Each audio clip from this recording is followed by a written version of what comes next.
Hi friends, in the past few weeks, many people have been sharing videos of themselves dancing with Tung Tung Tung Sahur. This trend has quickly gone viral across social media platforms. In this tutorial, I'll show you how to easily create your own Triple T dance in just a few seconds. These dancing videos are typically created using ready-to-use templates. For mobile users, we can use AI Marvel's app to apply this effect. I'll leave the official link in the description below. On the home page, go to the Hot Effects section and tap All. There, you'll find the Dance with Triple T templates.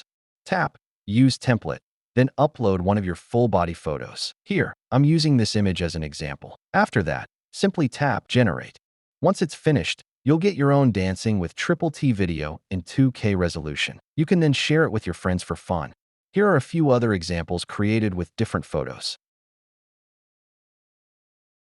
In addition, the app also includes many other trending and viral templates. Feel free to explore them on your own. Alright, that's it for today's tutorial. Hope you find it helpful. Stay tuned for more AI trends and content on my channel. See you next time.